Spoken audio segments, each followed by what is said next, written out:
Hey, Helen here, your host. Great to have you along for the second season of The Beautiful Side of Grief, where we continue to hear from people from all walks of life who have faced or have been involved with heart-wrenching loss and who have come out the other side with so many positives to share with others. I know this may seem like an impossibility for you right here, right now, to be in that space. And believe me, I understand. I lost my own gorgeous 18-year-old daughter and only child in a car accident. Yet, here I am 4 years later, sharing my own journey and those of others in the most heartwarming and joyful way. Each and every one of my guests share their own beautiful insights and their strategies for getting through their grief. And through these stories, I hope you'll find your own way to deal with your grief in whatever form that may take. I'll pop my guest links and any free resources in the episode notes, along with my website address if you'd like to know more about the energy work I do, as that was my lifesaver in my own grief journey. Don't forget to subscribe and like so you can keep informed of each weekly episode. So now let's see who our guest is this week. I have a fascinating guest with me today who I'm sure is going to give us some insights that are unexpected glimpses into parts of our own selves. Well, that certainly was the case for me as I was reading her bio. Mirinda Kossoff is my guest, and she was born in Greensboro, North Carolina, and grew up not far away in the small textile and tobacco town of Danville, Virginia, which she couldn't wait to escape. She managed to get as far away as Japan for work after graduating from college, and then later lived in England for 9 months. She describes herself as having been a chameleon in her work, from hospital social worker, assistant managing editor at a large newspaper, communications director in academia and nonprofits, freelancer, to metalsmith, jewelry designer, and member artist at Chapel Hill's Freight Gallery. Alongside of this has been a passion for writing essays and creative writing. She has penned a weekly column for a local newspaper, was an essayist, commentator on a regional public radio, has taught essay writing at Duke University in a continuing education program now called OLLI, O-L-L-I. She has been published in newspapers and national magazines. Deeper, though, was a call to write a memoir that she put on hold for nearly 2 decades, a memoir that wrestles with suicide, family, and growing up divided between the cultured Jewish side of her family and the fundamentalist Southern Baptist side. Her memoir is set against the backdrop of her small Southern town upbringing, of town and family secrets, of her relationship with her troubled father, and of not belonging in her town or in her own family. And so I'm excited to be speaking with Mirinda about a journey through this, as I believe so many of us are left with huge imprints and impacts of loss that we never touch on or unpack, that ultimately can have a profound effect on the lives we live from that point forward. It took Mirinda nearly 2 decades, so I want to thank you for taking the precious time out of your day to listen to us, unravel this, and I hope it leaves you inspired to take whatever steps you need to going forward, and may your heart be filled with love as you do so. In this episode, we're discussing suicide. If this brings up anything for you, please reach out for support. Contact or Google your local or national suicide helplines or crisis prevention support, or contact someone you know and trust. Don't just sit there with these thoughts alone. There are more people willing to help than you realize, so please reach out. It's absolutely wonderful to have you, Mirinda.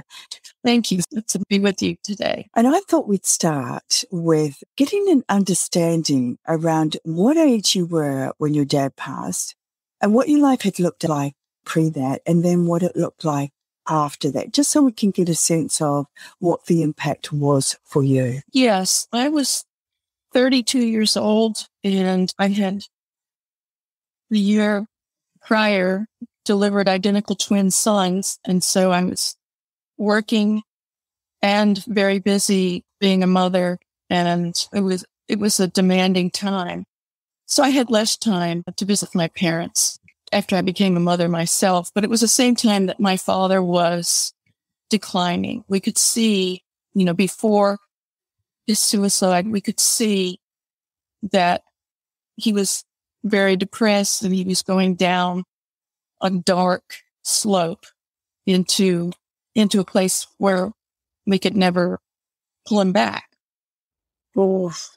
And he had been in a number of different hospitals and finally ended up on the psychiatric ward of the University of Virginia Medical School Hospital. And finally, I mean, he was on a psych ward and he was also on 24-hour suicide watch. So we thought he was safe.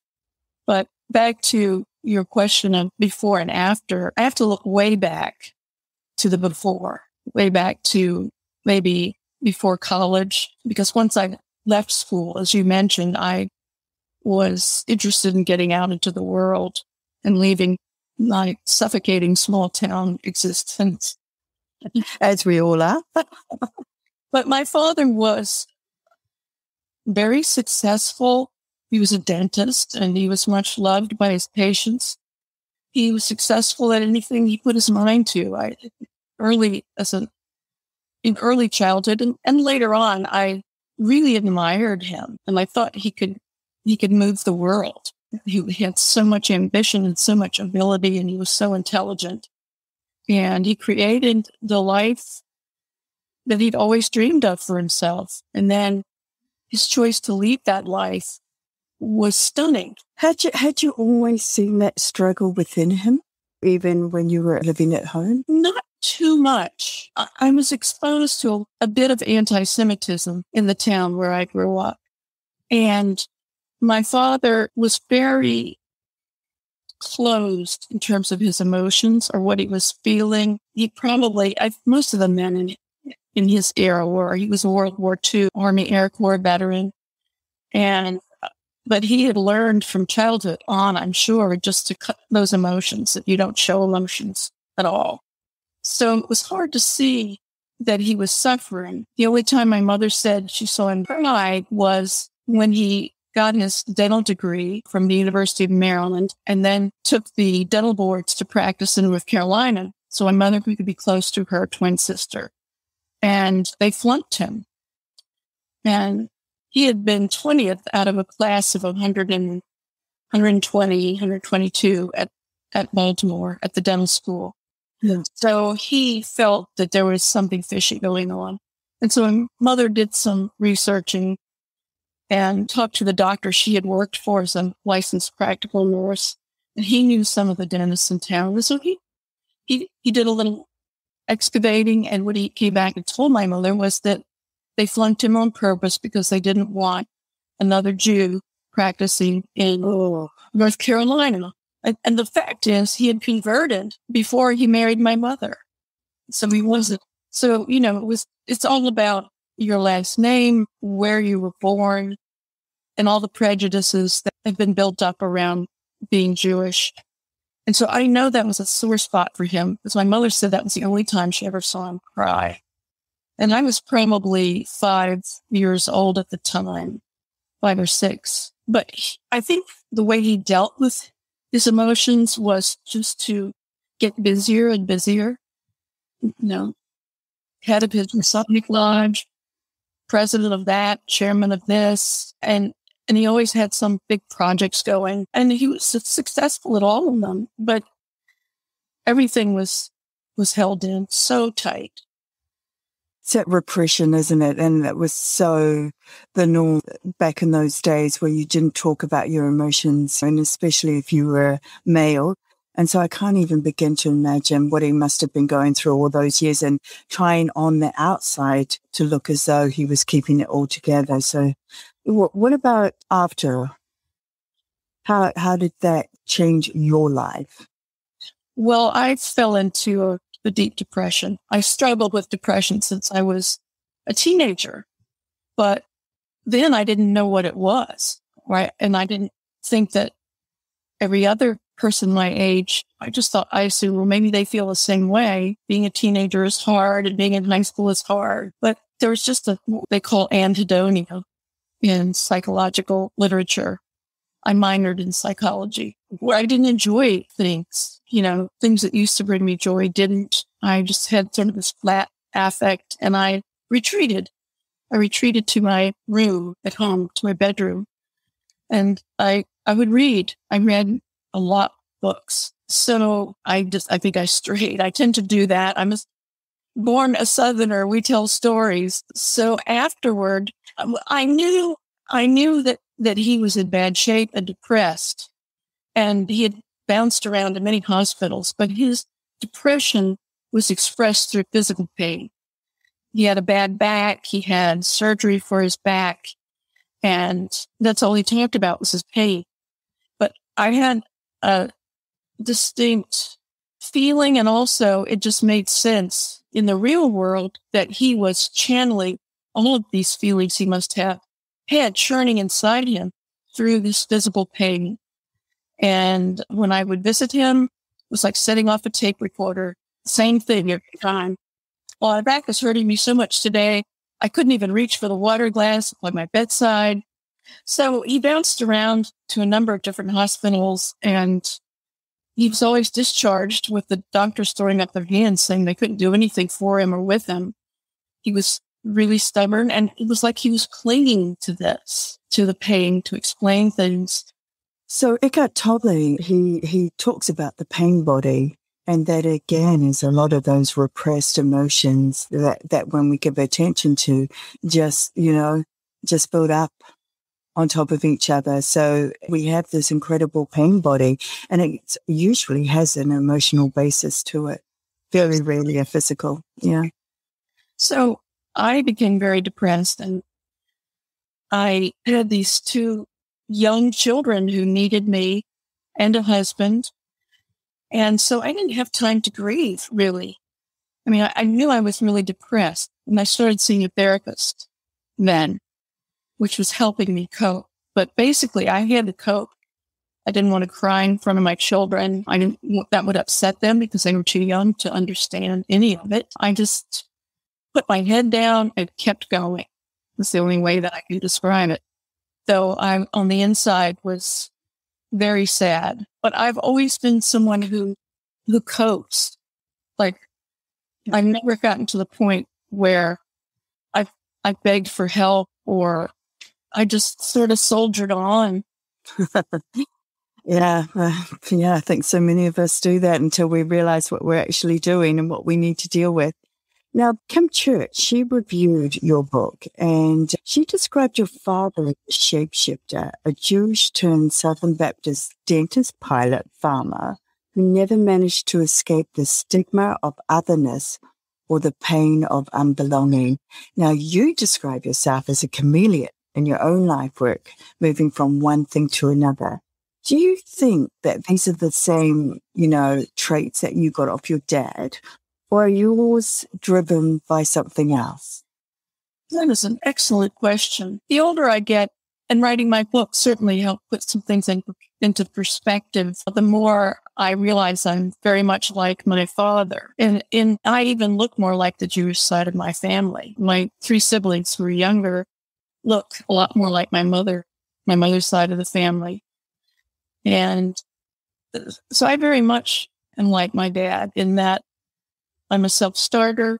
I stay very busy. I have meditated, and it's a practice that I have used in years past. I haven't done so much lately, but it's something I want to get back into. I mean, I'm not depressed now. I'm writing a second book. My second husband, I was single for almost 25 years between marriages. And my second husband is very loving and supportive. And I have terrific grandchildren. So I have a very rewarding, nourishing life because I can express myself in words. I also do art, and I'm starting to make paintings with my 10-year-old granddaughter. Beautiful. We do it together. Yeah. Because I sort of sensed, when you were talking about your experiences, and it was almost like you were, in a way, mirroring your dad. And, even to the point of, not recognizing you had depression when you were in your teens, but then afterwards, when you lost your dad and being with the twins, I can't even imagine what that time must have been like for you. That must have been a very dark, difficult time. But, like your dad, you soldiered on. You just put a lid on it, kept going, sort out where you could, but, And I think, this is just my own personal opinions here, but I think we need to kind of stop doing that sometimes. I think we need to stop being so strong and soldiering on and actually just say, jeepers, I need to sort this. I need to take some time out and try and sort this because it just layers upon itself. Did your dad have any anger? Did you feel like he was angry person? I sure have anger and I have a temper, but it only comes out if somebody showed up at school in first grade where this boy tried to kiss me and I stabbed a pencil in his knee. That became known as the Great Pencil Incident. Oh. And people I went to high school with have been reading my book, and one of them sent a message to me through my Facebook page, and she said, that guy, that boy you stabbed in the knee with a pencil? I married that guy, and it was called the Great Pencil Incident in his family, too. And she said she just thought it was so funny. But, yeah, my temper only comes out if somebody messes with me. Somebody puts a hand on me or anything like that, then I don't even think. I react to protect myself, push them away. So, yeah, and I was angry. I was definitely angry at my father. I was angry that he was only 55. Ooh. And that, he had 2 new grandsons to take fishing, to share all the things he liked to do with. And he had a hugely successful practice. He had plenty of money. He had an airplane that he bought so that he could fly to the Outer Banks to fish just for a weekend. Nice. We built a pool behind the house so would help his back. And the reason I asked that, because I think your dad had a bit of anger too, didn't he? And so I often feel like that sort of can come through generations. I think we're learning now more about how certain traits come through our DNA lines from ancestors and how they play out without us even realizing. And like you're saying, like sometimes having that as a go-to reaction, unless you have awareness of it. So that's the reason I asked because I'm really interested to see how things play out, because I had a big, huge jealousy issue, and I never ever knew where that came from. I was genuinely happy for people, but then I also felt, often really jealous. And I kept thinking, why do I feel that? And, that's something I had inherited that took me a long time to deal with. So, yeah. So I've been resonating with your story from the moment I started preparing, for us getting together. And that sense of not belonging that your dad had and avoiding or not even knowing. And I'd like to think I would have completed the book 20 years ago when I first started writing. But one of my siblings, there was pushback. Mm-hmm. And so I thought, well, if they're going to be that upset. My life purpose. And it took losing my daughter to be brave enough to walk in that direction. Did you know your purpose was writing when you started doing it on the side of your main jobs? Yes. And it wasn't even, I hadn't told them yet I was writing the book, but a chapter from it was published in the book of essays, the women's book of essays. Mm-hmm. And my sibling got wind of this and sent a letter to the lawyer asking me to cease and desist writing about the family. And this essay was just about me and my father and his suicide. It didn't mention any other family members. It's not about them. But that shut me down for 20 years. But there was this insistence, but I kept writing about it. I wrote about him in essays, and I wrote about his World War II experiences for publication in newspaper and, on Veterans Day or occasions like that. And I kept writing about him in small ways. And then the voice inside me became so insistent. It just said, you have to write. It was almost like you have to write or die. I don't mean it to sound so dramatic, but I felt like if I was to go forward with my life, I had to get this book out of me. And if my siblings would have to feel the way they feel about it. And I did tell them that I started writing it again. I told all of them.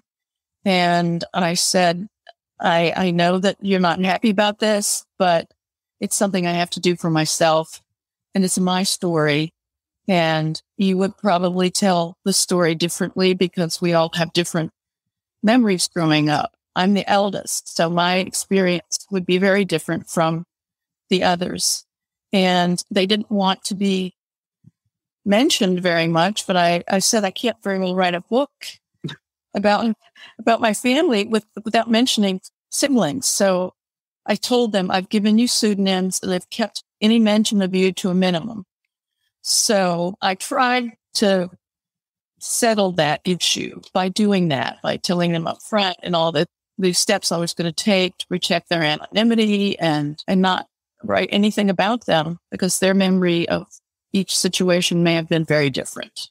What was their reluctance or, the reason why they didn't really want you to go forward? Do you think it was their own issues with dealing with how your dad died? Was it the stigma around that or what was it? That's what I assume it was. They've never told me. It was ingrained in us growing up that you don't talk about things like that. Anything unpleasant, especially in Southern culture, unpleasant things get swept under the rug. We don't want to look at that. And I've tried to ask them, my two sisters especially, what is it about the book that so upset you? And they never responded. And that's really sad. There's been a rift there with them.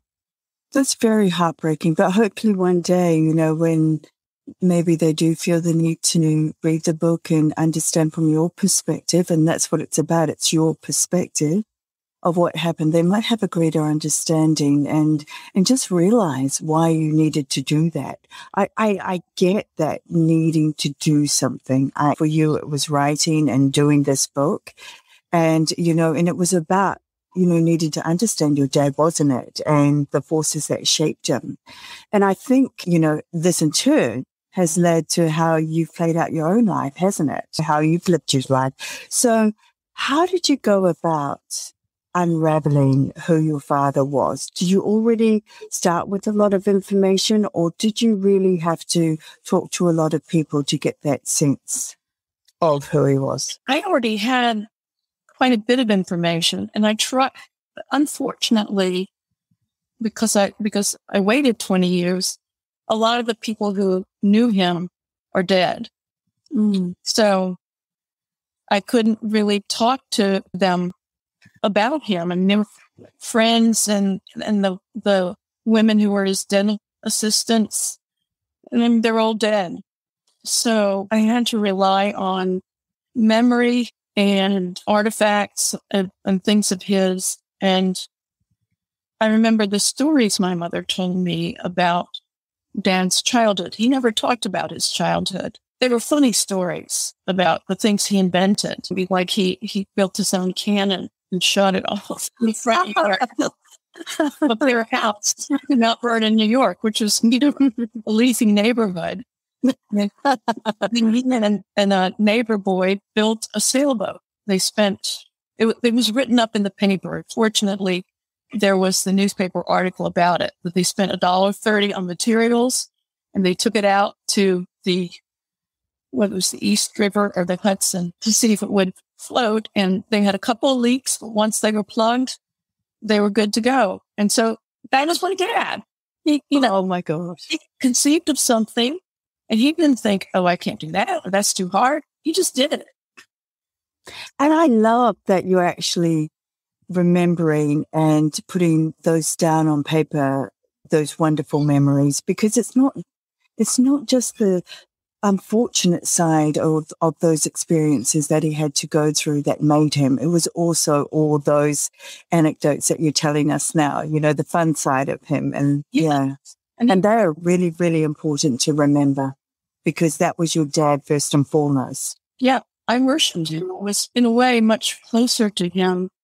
You can be close to someone who doesn't recognize feelings, but I think I just admired him. I was closer to him than my mother. But I did do some research, and especially the parts of the book that had to do with the civil rights movement in Danville. And I was in high school. I think, a sophomore, but none of my classmates knowing that what was going on in Danville, which was as bad as Selma and some of the other better known civil rights demonstration sites. Yeah, it was pretty wretched. And Danville has not reckoned with its racial history completely. It was the last capital of the Confederacy after the president of the Southern, Jefferson Davis, retreated from Richmond because Lee's troops were being defeated. So he retreated to Danville and set up the capital of the Confederacy in Danville, in this old mansion. And Danville was so proud of that history. I didn't start to realize that until I grew older, but this isn't anything to be proud of. Yeah. This was the last capital of seditionists and people who wanted to overthrow the elected government. So did you get any pushback or backlash from people from your hometown when you released the book? I was afraid that I would, but I didn't. I got a lot of very nice emails, and a couple of people contacted me through Facebook, and then we exchanged emails. And I carry on a correspondence with one of them who confirmed my feeling about sixth grade, which was where the wealthy kids in Danville went. And we had moved different parts of town until we were finally in the area where Forest Hills was the school I was slated to go to. It was in the district. So I was a brand new person, and all these other kids had sort of come up through Forest Hills, and I was ostracized. And that's in the book. But the person who started an email correspondence with me confirmed. He said, yep, absolutely. It was nasty. And if you could feel really unwelcome in Forest Hill School. So that delighted me. A lot of people had come forward and validated my memories. That must be good for you to hear that. Yeah. That, I wasn't wrong about this, or I wasn't misremembering this, because this is the way they remember it. And I was really afraid there would be some pushback, but that whole generation of my parents and the generation that turned a blind eye to the struggle for equal rights, they're gone. So was there any information that you found or discovered that was particularly painful to hear? And if so, how did you cope with it? How did you deal with that? I think most of what I discovered only confirmed my suspicions. I had looked at my father's hospital records from UVA Hospital, and I also called a psychiatrist after his death, and the psychiatrist told me that Dad was the most difficult patient he ever had, that he had not been able to get anywhere near getting close to what was going on, that he was so shut down that it was almost impossible. And that made me so sad. Yeah. I cried about that because I thought how lonely he must have been with his internalized grief. And I think there was some self-loathing about being a Jew. And I think that may be why he converted. And I also think that for Jews, there's a lot of trauma that's passed down through the generations from the Holocaust. Yes. And I certainly see that at my grandmother. My dad's mother had depression, and she had to be treated with electroconvulsive therapy to bring her out of it. So it's hard. It's like a Gordian knot, and you want to untangle all the straits that lead to the kinds of depressions that seem to run in families like mine. And when you repress it for so long and you just have this massive internal dialogue that is going constantly 24/7, and it's so difficult to unravel it. It's a heartbreaking time, and must be difficult to be the carer trying to help somebody through that as well. What was healing for you as you were going through writing this memoir? Because I imagine it would have brought up a lot of things for you as you were writing them down. Because I know as I write, it's almost like a form of processing. Oh, it's So I know when you write something difficult, you can actually relive it and feel it again, and you need to process it. So what was that time like for you? What was your go-to for healing? Well, it was painful, at times very painful. That I would say that the ultimate gift of writing the book, the gift to me was, it was very healing to write the book. And honestly, I learned a lot about myself in writing this book. You know, I'm 73 years old and the poster child for therapy. I've been in therapy part of my life to deal with my depression and anxiety. And yet I don't think I really knew myself until I had written this book and I saw how much of my father was in me and how much I craved my mother's love. And my mother was not demonstrative. Dad was a little more demonstrative, but the big thing is he played with us. He played board games with me. He was the fun parent. My mother was the disciplinarian. And so, yeah, I think it brought up my relationship with my mother, which I had shoved down. She died in 1980. And I'm sorry, my dad died in 1980. My mother died in 2000. Okay. And I don't think I worked through after her death. I don't think I processed anything about our relationship. And writing this book made me start processing it.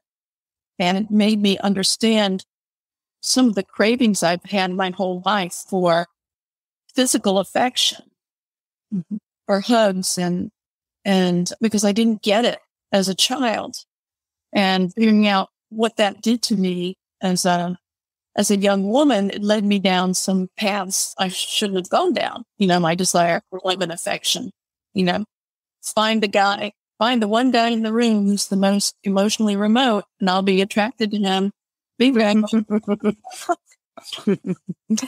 Oh gosh, if only we knew now what what am I trying to say? If only we knew what we know now. Yeah.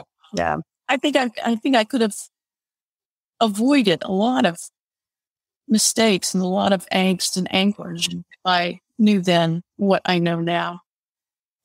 But you don't. That's the whole thing, isn't it? And that's where that whole repression comes up. And when you see yourself in the mirror looking like having so many traits of your father, that must have been scary too, because that brings up the fact, well, what if I go down the same path that he's gone down? And, you know, there's all sorts of rabbit holes that you can go down around that. But, you know, in doing so, your father sounded an absolutely incredible man, a wonderful man, a man to be cherished and admired. And I know you yourself have accomplished so much in your own life. So I hope, you know, through this process, you've been left feeling really worthy and proud of who you are and what you've done and what you were doing. Oh, thank you. I do. And my father was a very special person. And I'm grateful for some of the traits that he handed down unknowingly to me.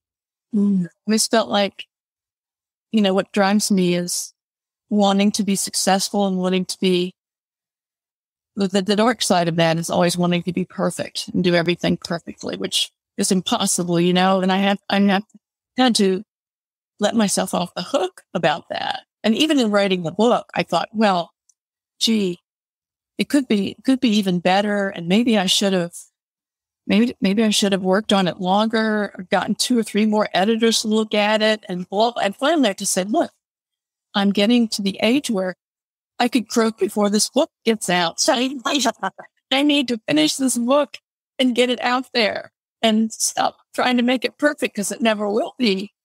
You're talking to a reformed perfectionist, so I know exactly what you're talking about. So what sort of feeling did you have when you finally got this book published? Was it a sense of calm and peace. Elation, because I always thought, and I've been a writer most of my adult life, but I never thought I could write a book. I mean, a book just seemed like climbing Mount Everest, I don't think I have that tenacity or the ability to do that. It wasn't that I doubted my writing ability. It was my ability to bring something that big to closure. And I felt a little bit of fear about how it was going to be received by the world, because I really put myself out there. I didn't sugarcoat anything. And I shared those deep feelings that I was taught to repress my whole life. And so there was a little bit of fear about how it would be received, but the reception has been wonderful from people I know, and I met new people that I didn't know. And the interesting thing is, I want to say this because I am half Jewish, though I wasn't growing up Jewish, but I didn't get to know my Jewish relatives. And I find that to be one of the things I really missed from my childhood, because they were the accomplished people.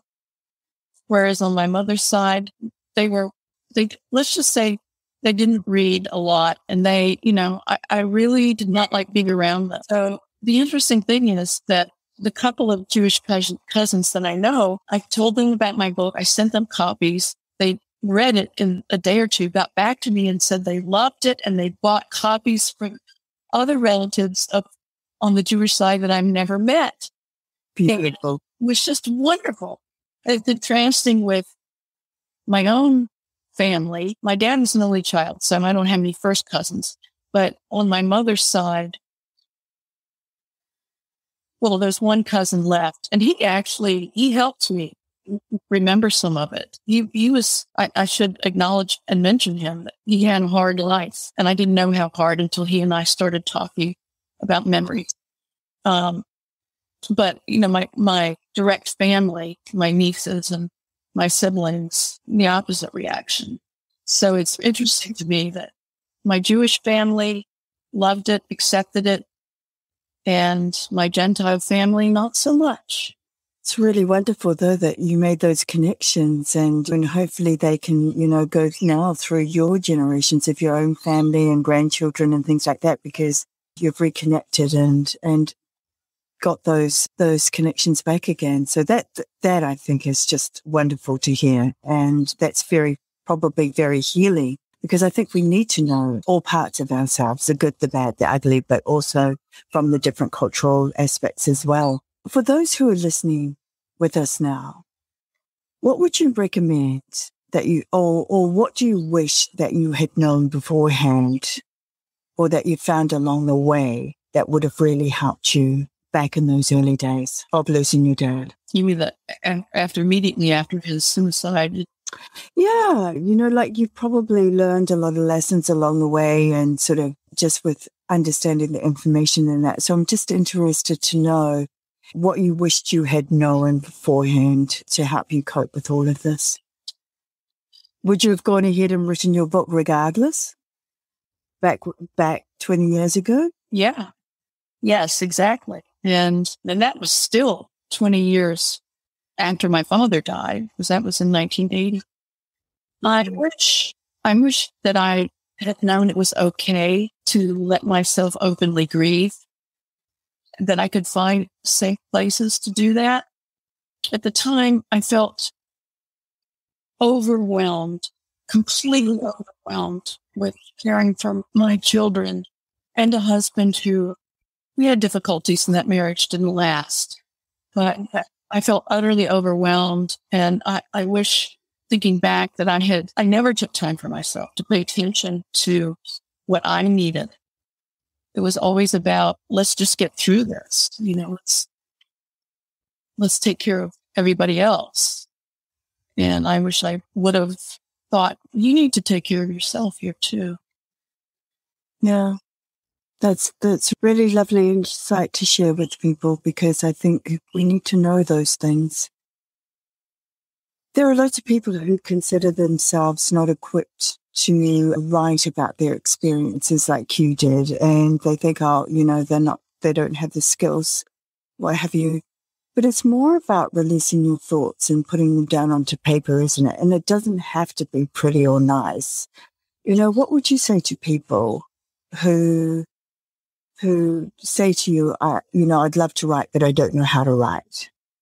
Well, I would say the first thing is just get it down on paper, whether you want to do it physically with a pen and a pad or on your computer. Just get it down. And then I went to multiple writing workshops throughout my adult life. And I was in a writer's group, which was an immense help in writing this book. They're all very accomplished writers, and they gave me great feedback. We would read 10 pages to each other once a week, and they would call me on things that I thought I could slip over. And they would say, wait a minute, how did you feel about that? You just kind of slid right over that part. They kept my feet to the fire. And I think I couldn't have done it without them, or it would have been a lesser book. So I would say, find good writers in your community and people that there may be writing groups already going. And there are different levels of writing groups. Mine I paid for it, and it's run by a woman who's published 3 novels and a memoir, and she's extremely good. What else? Yeah, just learn as much as you can about the craft of writing. There are a lot of great books out there. I have some listed on my website about writing. And also, I always think of Mary Carr, who did a book about memoir writing. And it's a wonderful book. I was looking to see if I know I have a copy stashed in my bookshelf over here, but I don't see it right at the moment. But anyway, yeah, read books on the craft, take workshops that are available, and find like-minded people. There may be a group of people who want to write their life stories, but they just need a boost from other people who are struggling with the same issues. So you're not alone. Yeah. That's really good advice. I know for myself, because I love writing, I love just, putting my thoughts and feelings down. And I did that right from the outset of losing my girl.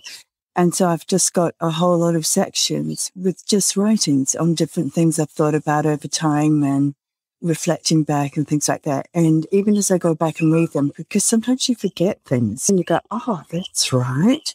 And I can see it from a totally different perspective now. And I find that really helpful. So I just write. And maybe one day a book will come out of it.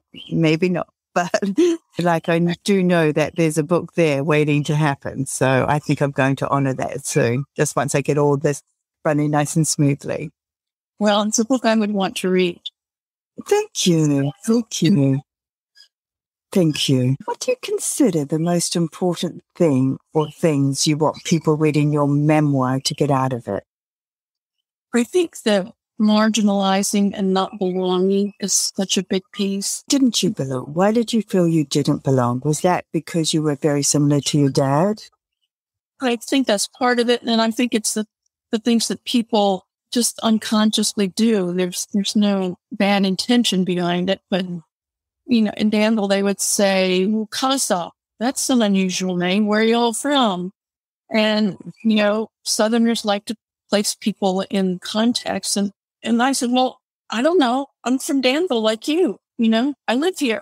And then in Sunday school once, the teacher asked me to tell the other students about the Jewish holidays. And he said, I don't know one Baptist like you. And I think those little things kind of built up to the point where I exiled myself rather than feeling the pain. Yeah. Being othered.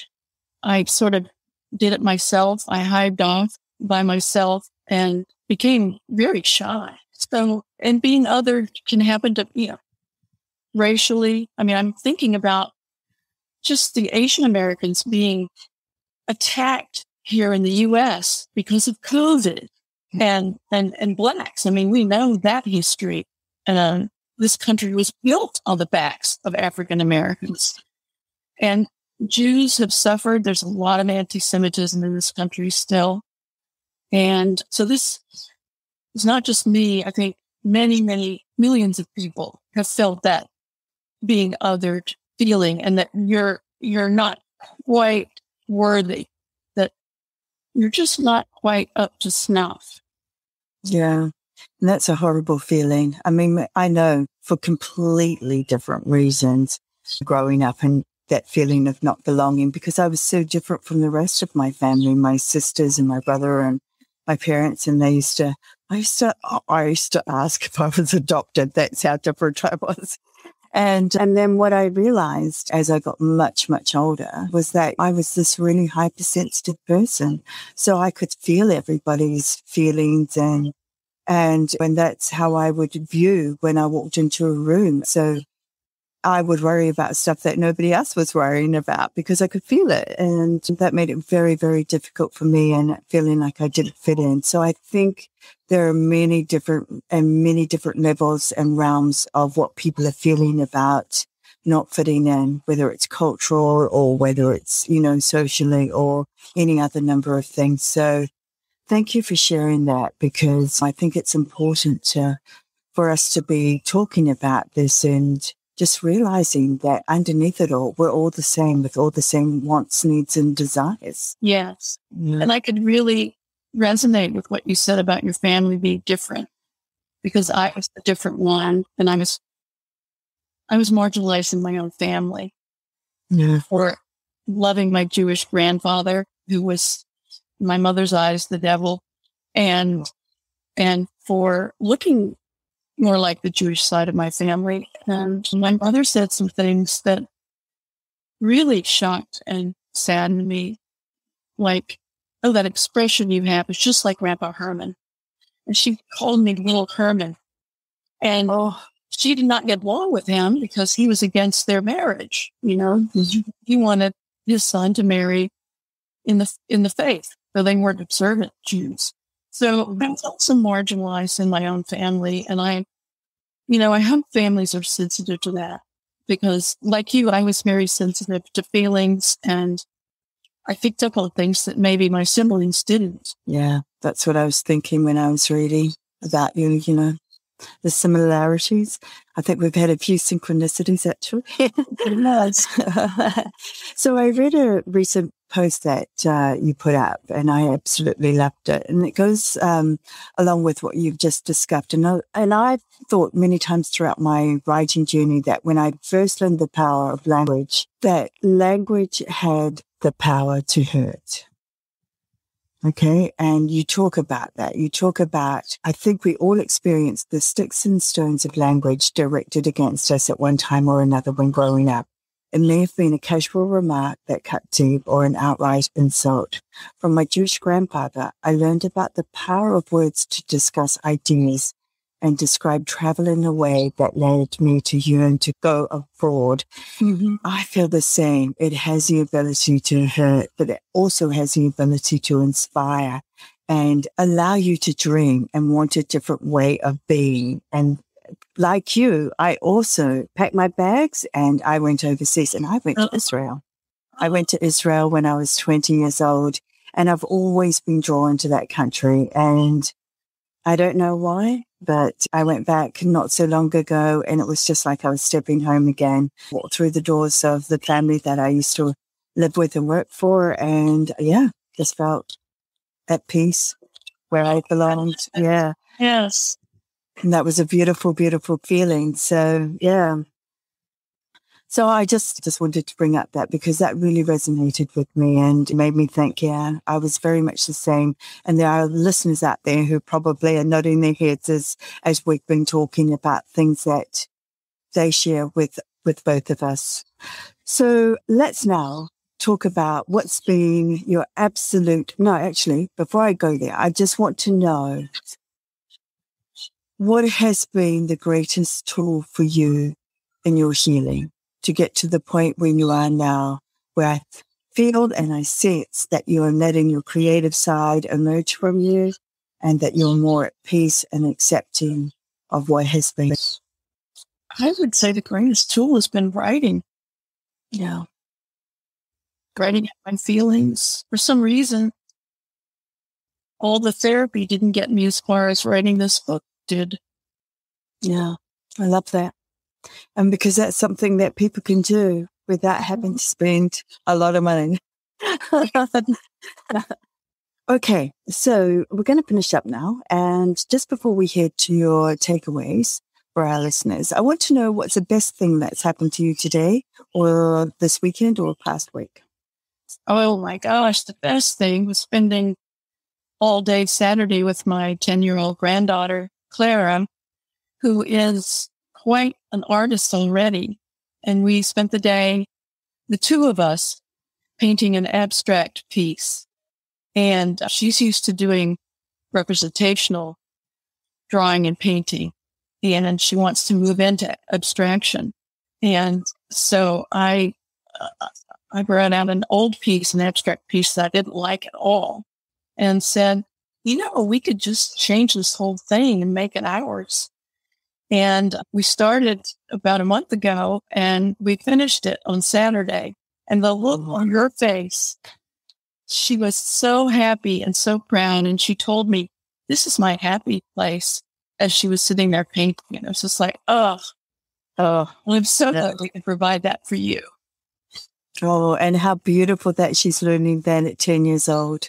Mm-hmm. Oh my gosh, you're setting her up for a great future there. Okay. So if you have a day or a moment where, things turn absolutely upside down into custard, what's your go-to for pivoting out of that? Oh, wow. That's a really good question. I guess I have a little talk with myself, and I talk about all the time I wasted being depressed. Mm-hmm. Because that is wasted time. I mean, you're so focused on the glass half empty that you don't see the glass half full contents. And so I just kind of jerk myself up and say, let's think about all the things that are good for you and all the things that you have. And, what a great life you have now. And the other is just one day, or, that event is just one event, and may have been my screw up, may have been somebody else upsetting me, but generally I'm just trying to move on, similar to my coping pattern. As long as you're not repressing it. Right.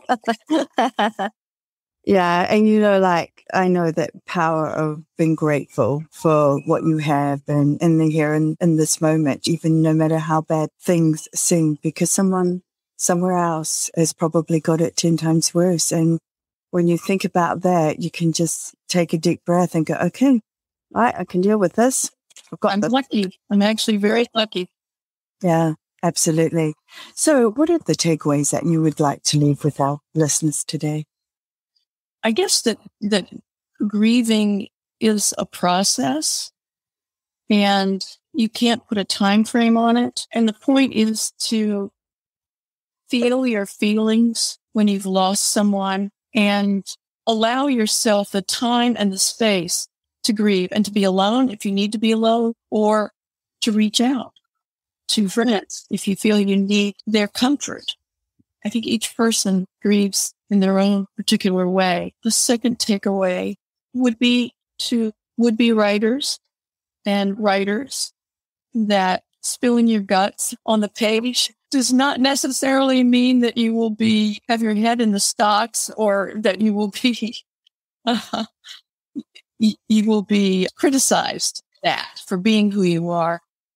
I found it to be quite the contrary. And across generations too, which I found very interesting. And the third thing, I guess, is I'm still very sad and angry about racism.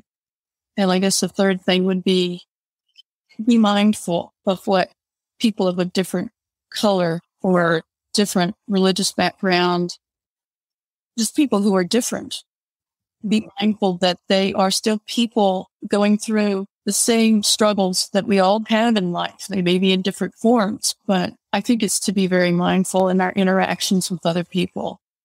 To be as accepting as we can be. Because right now I'm thinking about those Afghan women who are going to have to start wearing the burqa again, and the terrible ways that women suffered under the Taliban, and now are going to be suffering again. And I want them to be allowed to come to the U.S. if they want to.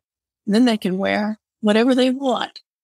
All right. So it's really about us being able to express truly who we are and the way that we need to do that, as long as it's respectful and kind to others. Exactly. Yeah, truly. Ah, Mirinda, it's been an absolute pleasure. Just, sitting here chatting with you, unraveling that, because this was so much more than what I initially thought it was going to be. And I can see the impact of definitely the cultural aspects that have had on your grief and navigating your way through that. So thank you so much for sharing so openly with us. Oh, thank you for allowing me that. And I think if we lived near each other, we'd be friends for sure. Absolutely. Well, we can still be friends. It doesn't matter. In that day and age, we can connect. There's no problem with that. I'm excited to go to New Zealand. Oh, wow. If you get here, it's definitely worth coming to. Look, I know it's my own country, but I absolutely adore the countryside we have here. So, it gives me a lot of peace and calm. You also have a blog, just as a final thing before we finish up, which I understand is really beneficial for those battling with mental health issues. So I'm going to pop the link for that, as well as your Facebook, in the episode notes, so that people who are interested in going to check that out can do so. Oh, thanks. All right. So we're going to have all the links here. Is there anything else you'd like to share? No, I think this has been a wonderful conversation, and I feel like I'm talking with a friend. And thank you. A loving, accepting friend who has done a lot of her own soul searching and knows herself. Thank you. Yeah, you hit it on the nail there. I've definitely done that a lot. Hey, thanks for listening. If you enjoyed this episode today, be sure to share it with others. Hit the subscribe or like button so you can be notified of each weekly episode. Also, let me know how I'm doing, especially if there's more you'd like to know that perhaps we didn't get time to touch on today or in past episodes.